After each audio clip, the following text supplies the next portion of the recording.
Hello and welcome to another episode of Scott Reads Comics. Today I would like to cover Mighty Marvel Masterworks Captain America Volume 2, published by Marvel Comics in 2023. I covered the Black Panther volume of Mighty Marvel Masterworks Volume 1 a couple of months ago on the show.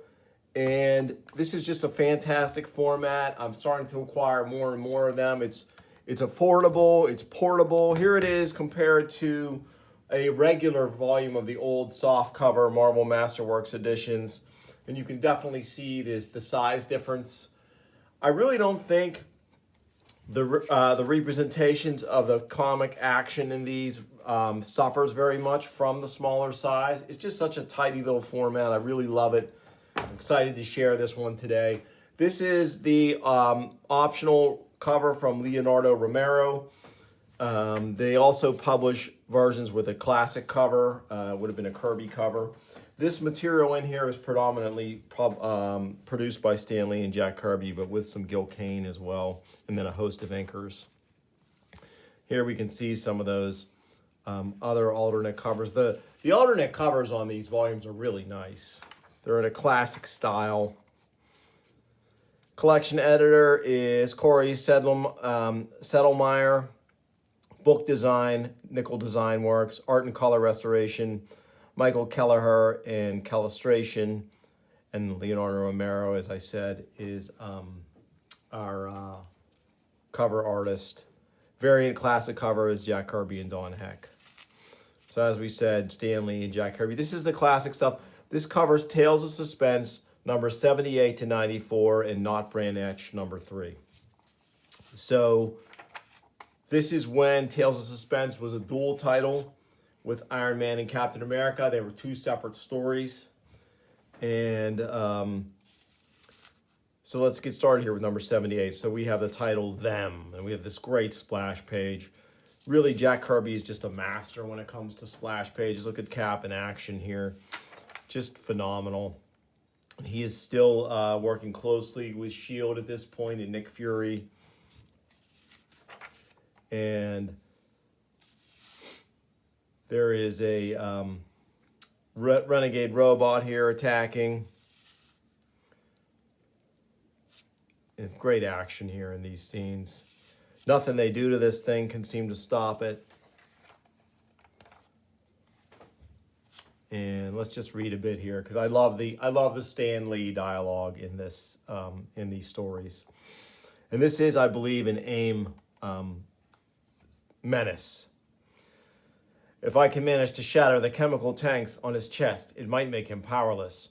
All I need do is land one solid punch to the right spot. No, get back.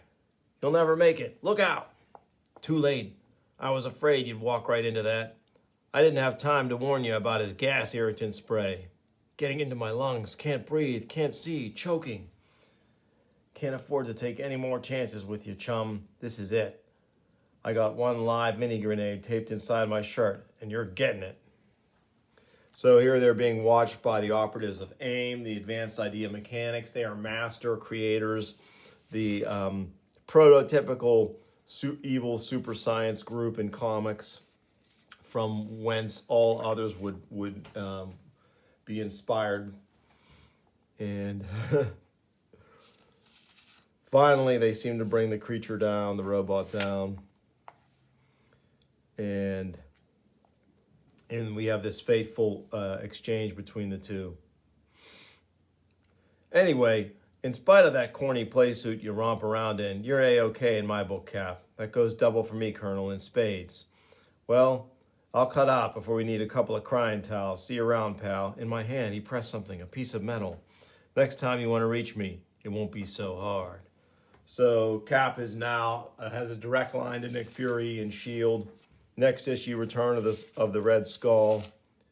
Here we have what looks like a great Gene Colan cover for the original book.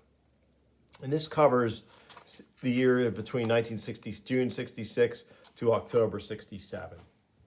So this is really as the Marvel Age is ramping up into into the juggernaut it was about to become. So this would be Frank Giacoia inks on Jack Kirby pencils. The Red Skull Lives is our title. And we can see that the skull with his signature smoking jacket. He's going to give this guy a set of armor. Hopefully they think it will make him formidable enough to take Cap out. Phase 1 and 2 have been completed. Now we are ready for Phase 3, the final destruction of Captain America. You must execute your orders perfectly, Horst. There can be not the slightest margin for error. I shall not fail you, Excellency. Kirby was a master of making up weird tech, and it's just really great. He could just kind of make stuff up. When it was never consistent from issue to issue, or rarely was, but it always looked cool. What do we have here? Oh yeah, Cap has some added detail in his costume here. It was they who hit a printed circuit beneath the A of my head mask, a circuit which would jam any hypnotic waves in the area. But this was merely the first skirmish in what may well be the most desperate battle of my life, the battle against the Red Skull. So then, in the next issue, we have the secret of the Cosmic Cube. He who holds the Cosmic Cube in this incredible cover here. Kirby was just firing on all cylinders. And this is Kirby pencils and Don Heck inks. And actually, I really like the Don Heck inks on these Kirby pencils. Definitely a different feel from Giacoia. And much different from Joe Sinnott.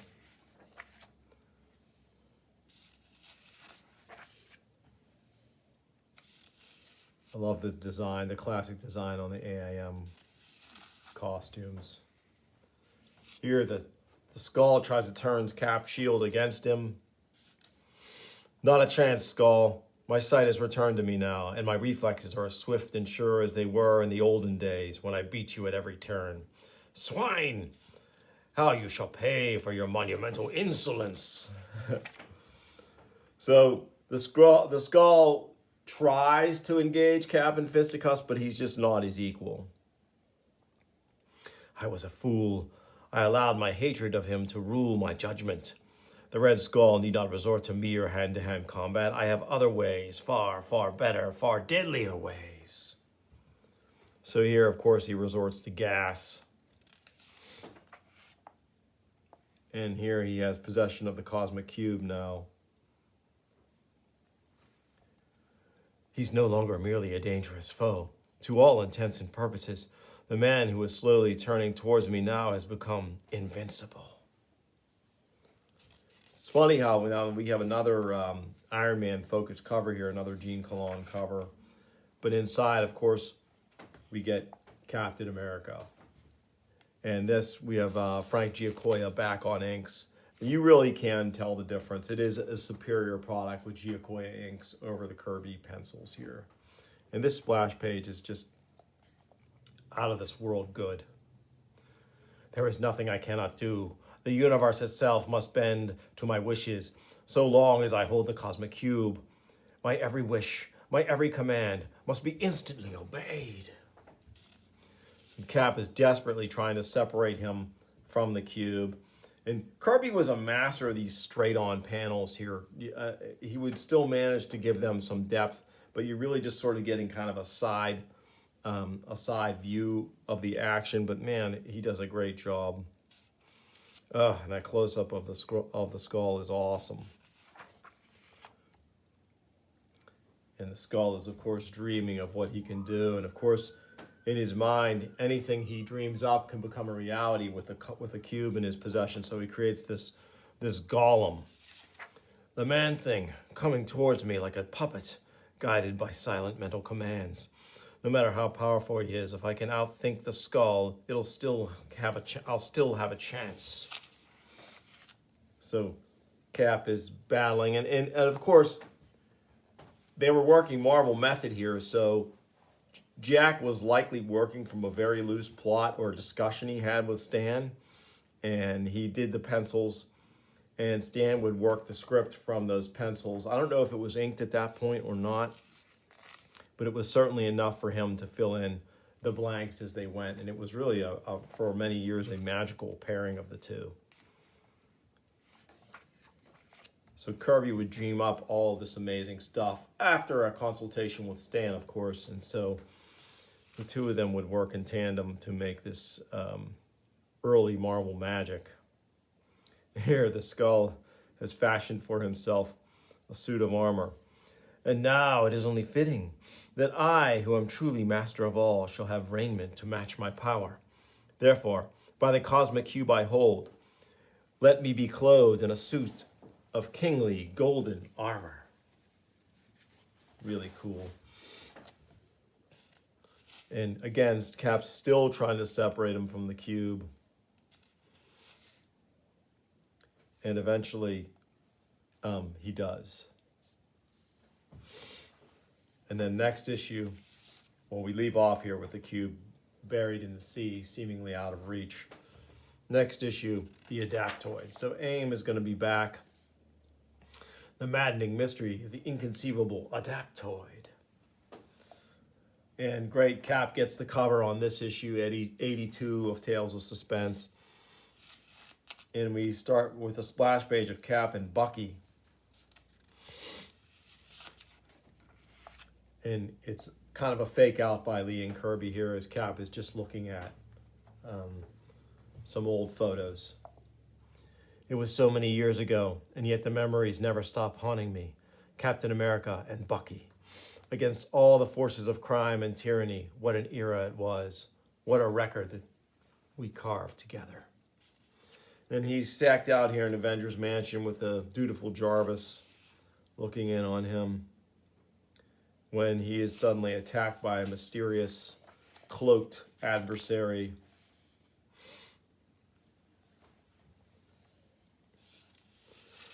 And then he seems to have some kind of hallucinatory episode where he's back with Bucky.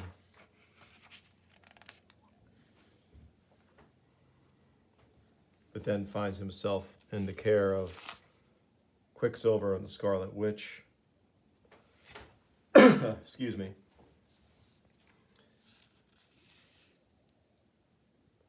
And amazing, though, how he lifts Captain America seemingly without effort. Jarvis must be pretty strong.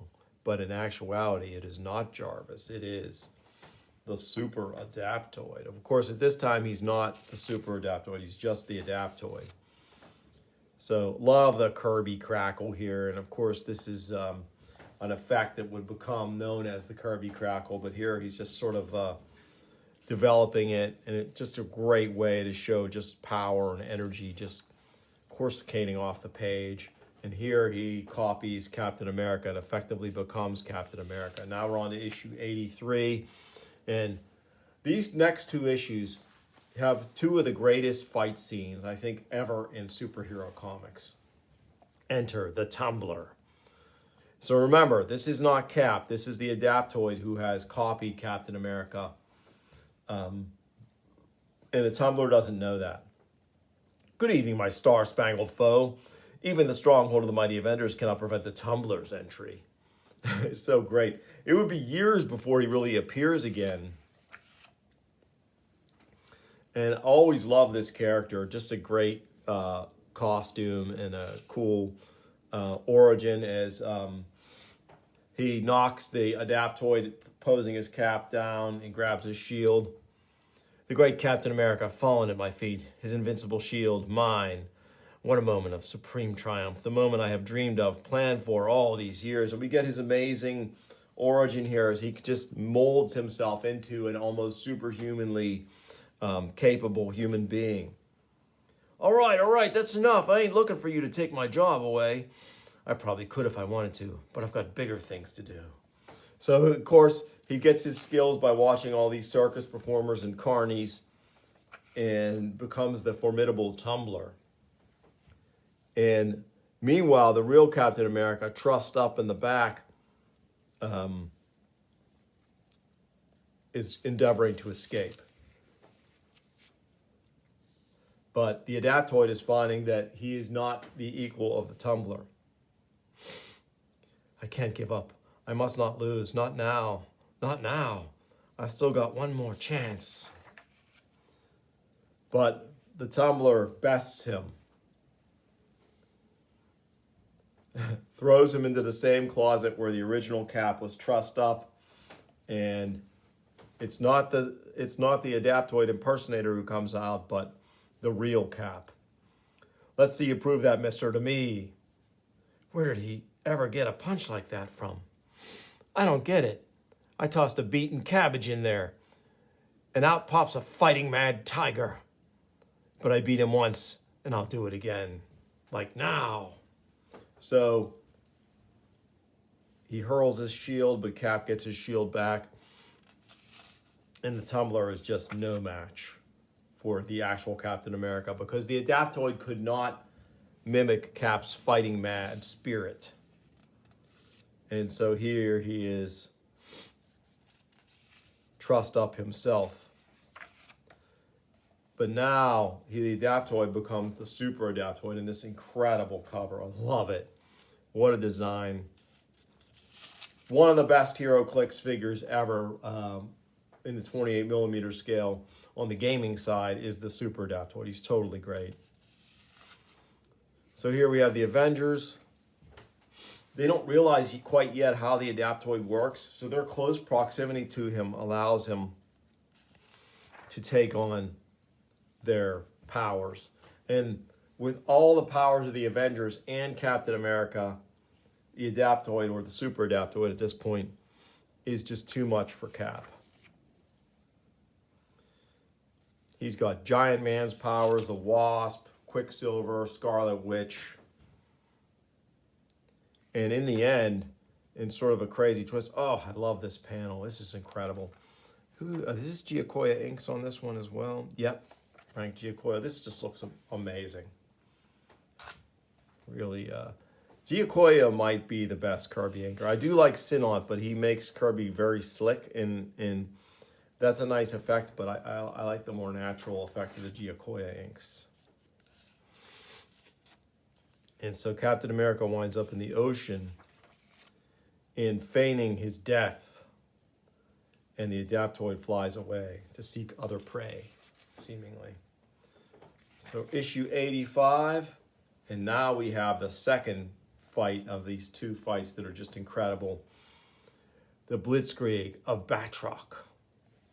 So I believe this is not the first appearance of Batroc, but the fight in here is just tremendous. And it goes on for several pages. One last mighty blow, and Batroc will have his victory. So farewell, Captain America. Even the greatest of us must one day crumble. But in this amazing move, Cap outsmarts Batroc. And again, with the straight-on panel here, look at that. That's totally awesome. Just incredible. The dynamism in these pencils, I mean, this is what made Kirby Kirby. I mean, this is absolutely incredible. And of course, in this issue, instead of AIM, we have Hydra to deal with. And here's Kirby again employing that 4-panel arrangement, and he goes from that to the 9-panel arrangement with this cool open panel at the end. That's just totally brilliant storytelling. Masterful. The wise man knoweth when to speak and when to shutteth up. Sly Stan knows that no words can do justice to Jolly Jack's great action scenes, and so, just phenomenal. Not even any sound effects. See what we mean, Frantic One? So here Cap has bested Batroc. And again, Batroc shows that he's a sort of a more complex, he's not just a villain, he's a more complex character with a code of honor. The men from Hydra are shooting at you, but they promised me they would not interfere. Nom de Chen, Batroc feels the terrible anger. Watch it, he's going to leap it. Men without honor deserve no mercy. So Batroc and Captain America briefly team up to take these Hydra goons out. And this will happen again and again in Batroc's career with Cap. In the immortal Burn Stern run on Captain America, he turns on Mr. Hyde. I covered that in my show, those two issues, 251 and 252. So, again, he gets away at the end. Do not attempt to pursue me. Even Captain America cannot hope to match the dazzling speed of Batroc. Really great. Next issue, The Secret. All right. So this is, again, Kirby Giacoya, obviously Stan Lee on the script. Look at this robot controlled by this guy here. This is so great. Again, Kirby just masterful in his design work of tech and monsters. The guy was just endlessly inventive. And the best way I can describe this artwork is crackling. It just literally is crackling with energy and dynamism. This is Kirby at the height of his powers, really. We're on to issue 87. And I think this is a fill-in. Yeah, this is definitely a fill-in issue. That's not Kirby. Yeah, Jack Sparling and inked by Joe Sinnott. So there's some imposter Captain Americas in this issue. Then we have a Gil Kane issue. Gil Sugar Lips Kane. Pencils and inks. So he's fighting Power Man and the Swordsman in this one. And this is nice art. Gil Kane is really good, obviously. For me, it's still not up to the Kirby Giacoya standard set in the earlier issues. But this is a fun story, and I love these two villains, Swordsman and Power Man. At this point, established Avengers villains, I think. On to issue 89. And we still have Gil Kane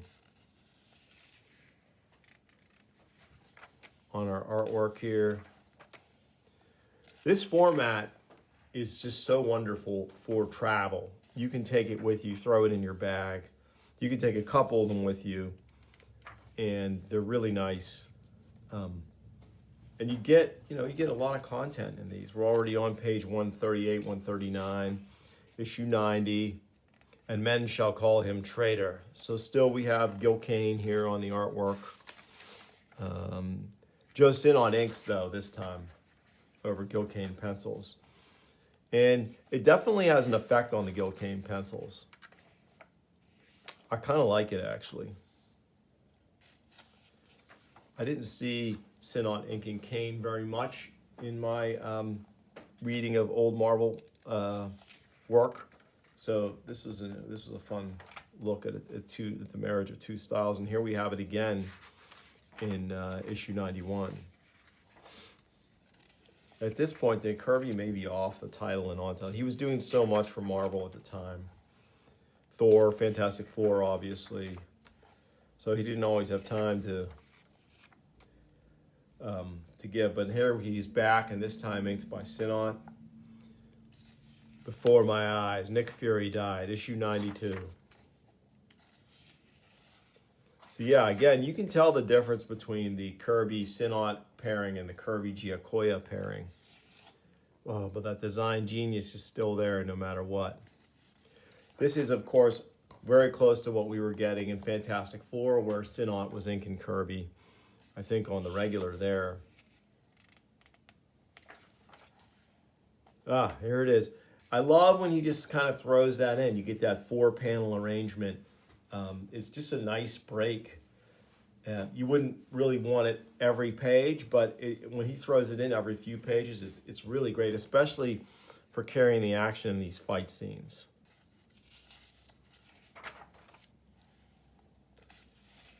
Next issue, 1 versus AIM. So we're up to issue 93. And this is Kirby.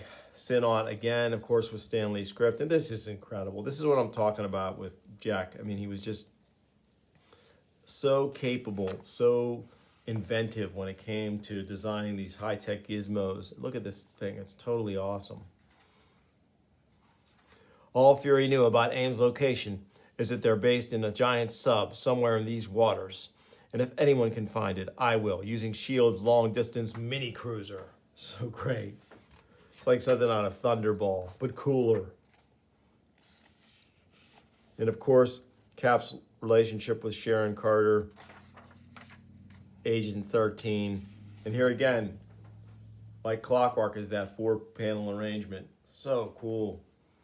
Even without a shield, Cap is deadly. And here they're trying to discover the secrets of maybe how to destroy it. It is useless. Not even my titanium blade can pierce the shield. The hydraulic pressure drill is equally powerless against it. Enough. We must have sufficient wisdom to admit defeat.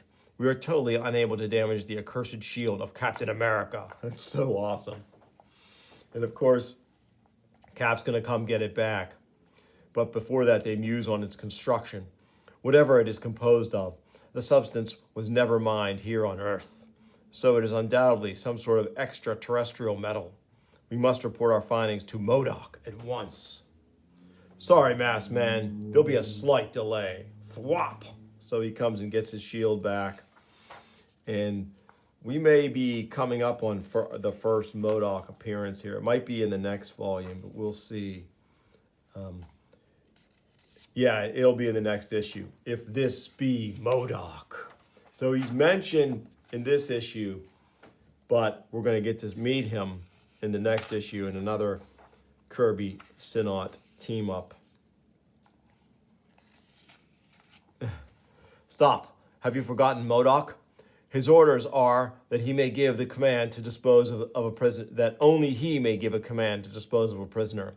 MODOK. MODOK. How much longer must we serve the one who we ourselves created? Watch your tongue. MODOK's ears are everywhere. No, if we are ever to rebel, it must be now. So even in the beginning, MODOK was at odds with his creators in AIM. It's the classic, almost Frankenstein thing of you lose control of your creation. And here he is. This is how I would love to see the script. And if anyone knows in the comments or anyone has seen it, does Stan actually describe in vague or even more specific terms the appearance of MODOK? Or does he just leave it to Jack to create the entirety of his being? Because this is phenomenal. I love this character. He's always been one of my favorite villains. Just a phenomenal character. I think filmed in live action, it's hard for him not to be a little bit ridiculous. But in this 4-color presentation here on the comic book page, in the era that he's in, he's totally awesome. I am MODOK. Once I was a mere human guinea pig for the scientists of AIM, but they did their job too well, and now I am their master. So Sharon Carter has been warning about MODOK, and now Cap sees how deadly he is. And AIM, of course, would like to get rid of both Captain America and MODOK if they could. But look, the shots were really intended for MODOK. It was my battle with him that gave them the chance they needed. They caught him by surprise, and their attack worked. He's done for. This panel is incredible as his exoskeleton is blown off of him here. Totally awesome. And here we are, our classic 4-panel action insertion, like clockwork. This is incredible. I've got news for you clowns. You can't. Stay behind me, lady. This time I know what I'm fighting. So it's going to be my inning now. Spang! Thebonk! So yeah, Cap is taking these guys out, and Sharon Carter is not without her abilities as well. She chops this guy unconscious. Good going, girl, but our job isn't over yet. Great here, Cap's impenetrable, invulnerable shield. Oh, and this is so awesome. This panel featuring MODOK, helpless. MODOK must not die like any helpless being, for once I possess the power to change the world, therefore I must perish in a manner befitting the Master Supreme. So he hits some kind of self-destruct button and blows up the entire sub, with Cap and Sharon Carter getting away with these AIM prisoners. And then finally we have Not Brand Etch 3, which is a funny look at Marvel behind the scenes. And I think this is Marie Severin doing this artwork here. Just showing her versatility as a comedic artist, because the stuff she did in Call is awesome too. She could do it all. Really cool. And some ads for other Mighty Marvel Masterworks. So that's it. That has been Mighty Marvel Masterworks, Captain America, Volume 2. I hope you enjoyed it. If you did, please like and subscribe. Tell your friends, and I'll bring you more soon on Scott Reads Comics. Thanks for watching.